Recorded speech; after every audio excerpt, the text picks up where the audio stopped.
안녕하세요. 스케치 성형외과 이우성 원장입니다. 아무래도 그렇죠. 피부 쪽으로 시술들도 점차 증가하고 있고, 또 피부에 시술되는 제품들도 많이 늘어나고 있는 추세인 것 같아요. 전체적으로 보면 이제 피부 미용 쪽으로 다들 관심이 많이 집중되고 있는 상황이라고 볼 수 있죠.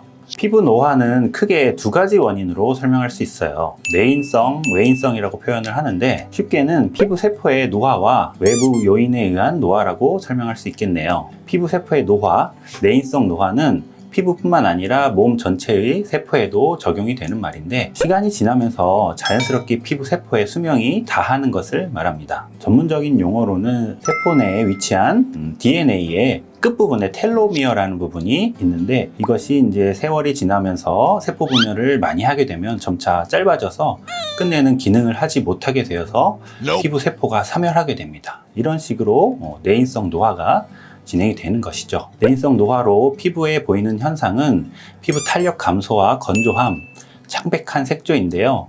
햇빛 등과 같은 외인성 노화에 비해 피부 탄력 감소나 주름 발생 등이 훨씬 덜 생깁니다. 외부 요인에 의한 노화, 외인성 노화의 대표적인 원인이 햇빛입니다. 햇빛에 포함된 자외선이 가장 큰 영향을 끼치는데요.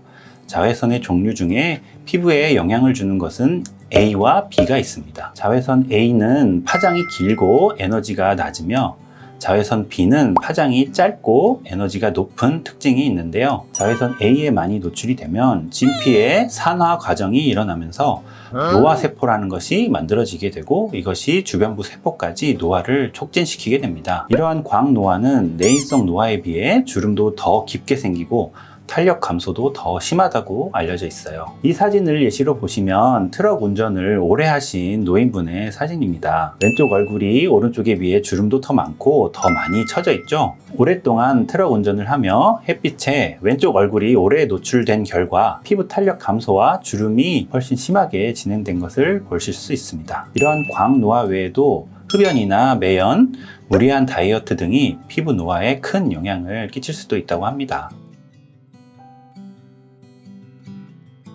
주름은 여러 가지 원인이 있겠지만, 줄어든 피부 탄력과 반복적인 근육의 움직임이 근본적인 원인입니다. 특히 눈 주변, 입가 주변 등 피부가 얇으면서 근육 움직임이 많은 곳이 주름이 더 빨리 생기게 되죠. 내가 이제 나이가 들었구나 하고 느끼게 되는 게 대개 눈가에 생기는 자글자글한 주름을 확인했을 때인 것 같아요. 노화에 의해 피부 탄력이 감소되면서 특히 눈에 띄게 되는 부분이 눈가 주름이죠. 그리고 말을 많이 하거나 크게 웃는 습관이 있으신 분들은 이 팔자 주름이 빨리 깊어지는 경우가 있고요.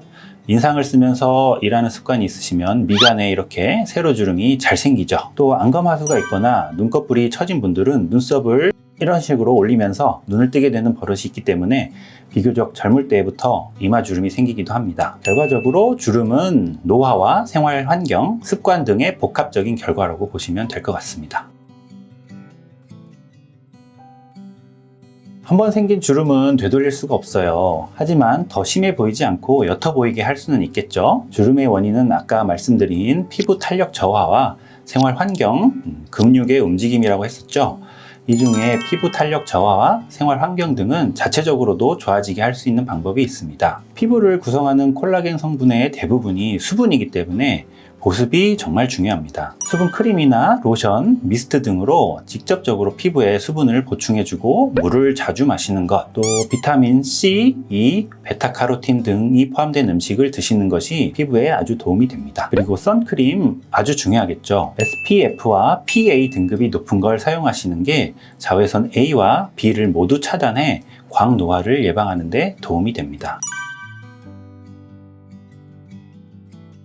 병원에 오셔서 받으실 수 있는 치료로는 보톡스와 필러, 스킨 부스터, 초음파 리프팅이 효과적입니다. 보톡스로 주름이 생기는 부위에 직접 근육을 마비시켜 주름이 펴져 보이게 할 수 있고, 이 보톡스가 일시적으로 효과를 보이긴 하지만 반복적으로 보톡스를 맞게 되면 그 부위에 주름을 짓는 습관이 조금 없어지게 되고, 주름을 만드는 근육도 약해져서 보톡스를 맞지 않아도 주름이 개선된 효과를 오래 보실 수도 있어요. 필러는 대개 팔자와 입가 부분 이쪽, 깊은 고랑 때문에 생긴 주름에 효과적입니다. 필러를 주입해서 고랑진 부분의 피부를 펴게 해서 주름이 옅어 보이게 할 수 있습니다. 스킨 부스터는 이전 영상에서 알려드린 리쥬란 힐러나 샤넬 주사, 물광 주사 등으로 수분도 직접 주입하고 피부 재생을 유도해서 피부 노화를 되돌리는 시술이죠. 피부 노화를 억제해서 탄력을 살리게 되면 주름 또한 같이 좋아지게 됩니다. 슈링크나 울세라와 같은 초음파 리프팅도 피부 탄력에 도움이 되기 때문에 반복적인 시술로 볼이나 이마, 눈가 주름을 개선하는 데 도움을 줄 수 있습니다. 과학적이고 체계적인 진단법이 있지는 않고요. 간단하게 자신의 피부 노화 정도가 어느 정도인지 알 수 있는 방법을 알려드리면, 아침에 자고 일어나서 얼굴 피부를 손가락으로 이렇게 눌러봤을 때 원래대로 돌아오는 시간이 길어졌다고 하면 피부 탄력이 어느 정도 떨어지고 피부층이 얇아진 상태라고 볼 수 있습니다. 그리고 미간과 팔자, 눈가 등의 주름이 보이기 시작한다면 피부 노화가 어느 정도 진행이 된 상태라고 보시면 되고, 입가 옆이나 입술 위쪽 부분에 주름이 잡히면 피부 노화가 아주 많이 진행된 상태다 라고 하시면 될 것 같습니다. 피부 노화 중에 이제 탄력과 주름을 이제 별개로 시술을 하시는 분들이 많고, 아니면 같이 하시는 분들도 있는데, 피부 탄력 쪽으로는 이제 슈링크, 그리고 뭐 리쥬란 힐러 이런 시술들을 많이 찾으시고요. 주름은 이제 보톡스가 대표적으로 예전부터 찾으셨죠. 주름 보톡스와 필러. 요새는 리쥬란 힐러나 슈링크, 물광 주사 이런 시술들이 더 많이 시술이 된다고 생각하고 있습니다. 혹시 본인의 피부 나이 어느 정도라고 생각하시는지? 제 피부 나이를 제가 좋다고 생각해 본 적은 별로 없는데, 일단은 제 피부가 다른 분들보다 나이에 비해 좋다고 볼 수 있을 원인이 햇빛 노출이 거의 없어서인 것 같습니다. 저는 거의 이제 밖에서 일을 안 하고 안에서만 일하기 때문에 햇빛 볼 일이 거의 없거든요. 출근할 때, 퇴근할 때도 다 아침이고 저녁이니까 아마 그래서 그런 것 같아요. 그러니까 그만큼 햇빛 노출이 정말 피부에 안 좋다, 이렇게 알고 계시면 되겠습니다. 시간이 흐르면서 일어나는 자연적인 피부 노화를 막을 수는 없겠죠. 하지만 이런 피부 노화를 가속하는 외인성 인자는 본인의 노력으로 충분히 막을 수 있습니다. 햇빛 노출을 최대한 피하면서 피부 보습을 충분히 하고 건강한 생활 습관을 가진다면 노화 진행을 최대한 늦출 수 있습니다. 이미 발생한 노화를 되돌리긴 어렵지만 떨어진 피부 탄력과 주름은 스킨 부스터와 보톡스 필러, 초음파 리프팅으로 호전시킬 수 있기 때문에 병원에 내원하셔서 자세한 상담 후 피부 노화 상태에 맞는 적합한 시술을 권해드리겠습니다. 지금까지 스케치 성형외과 이우성 원장이었습니다. 감사합니다.